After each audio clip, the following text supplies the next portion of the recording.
Collie Training Journal, day 236. 64 attacks, section 4 and 5, both got added to my training today. I'll tell you more about that in a moment. I was feeling extremely anxious and not quite sure whether or not I was going to remember everything that I already knew with section 1 through 3 and 64 attacks. There's a lot of movement building on top of each other, and sometimes I just forget and I can't remember. I was a little bit concerned about recording the video today of my practice because I didn't want to show my mistakes. And yet I had already been awake for hours thinking about 64 attacks and the parts that I already knew, working through them, trying to make them even more precise, flow better, and so that when it came time for me to practice today, I would be able to practice with precision. And what I noticed about myself was as I practiced and I made mistakes, I was actually okay with it. And I tried to keep going with where I remembered what came next. And then the next time I would flow through the 64 attacks, I would try to improve that one area that I made a mistake on. Think about it for just a moment before I started, and then try to think about the next 1 or 2 movements before I finished the movement that I was on. Now, this showed up a few different ways.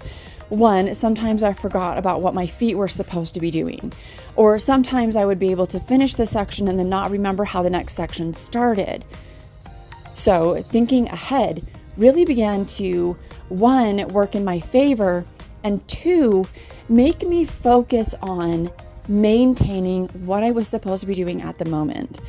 Now, they say that we can't multitask, and I wonder whether or not I was multitasking or if I was simply thinking a few moves ahead, playing it out as if my brain was on fast forward and my body was playing at regular speed, kind of like it was. So I decided to add 2 sections to my practice today. I have begun to recognize the precise and the imprecise in my practices. So you might be able to imagine how excited I was when I watched the section that I was learning of the 64 attacks today and recognized that section 4 is Dakup y Punyo, something I learned in Michigan, October 2025, and section 5, Trista, Corto, fluid attacks, which are simply angles 1 through 4 and a thrust. I was elated, and I almost only added section 4, Dakup y Punyo, thinking that would be a lot for me to remember at the end of sections 1 through 3. And then I thought, Georgia, you already know both of these sections.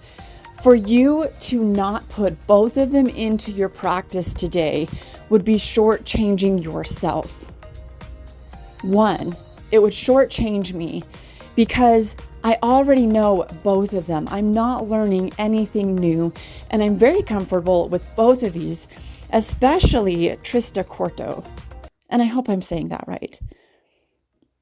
And for the other reason that because I know both of them, it would be slowing me down learning 64 attacks by the end of May. And the sooner I know the entire form, the sooner I will be able to practice the entire form and get better and better at it so that I can remember it. And many of these forms are ones that I enjoy practicing anyway.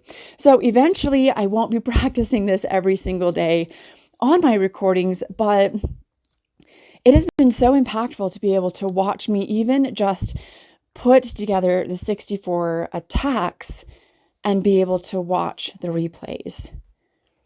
Adding both of these really in my replays and in my practice helped me to be able to recognize that I could identify when I was being imprecise.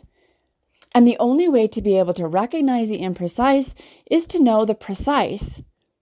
Now, in my mind, me just simply being able to recognize that something was off or something was wrong was a really big deal for me because even though I didn't remember exactly what came next all the time or exactly what I missed in the moment, I knew something felt off. off enough to recognize I needed to think about that section a little bit more.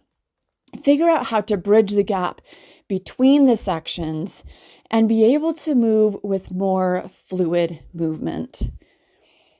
Now, this video does not show the practice in its entirety, and I highly suggest you jump over there and watch that one because you'll be able to see that I made a lot of mistakes, especially in the beginning. This is something that I have learned to embrace with myself, that I have flaws and I have really perfect things about me as well. I come in all these different levels of perfection and imperfection. And as I watched my colleague practice and as I actually was working through the practice today, I was able to embrace myself even more, love and appreciate who I am, flaws and not, and be able to share with others what this learning experience can look like. It's okay to be vulnerable. It's okay to be unique and you. Thank you for watching.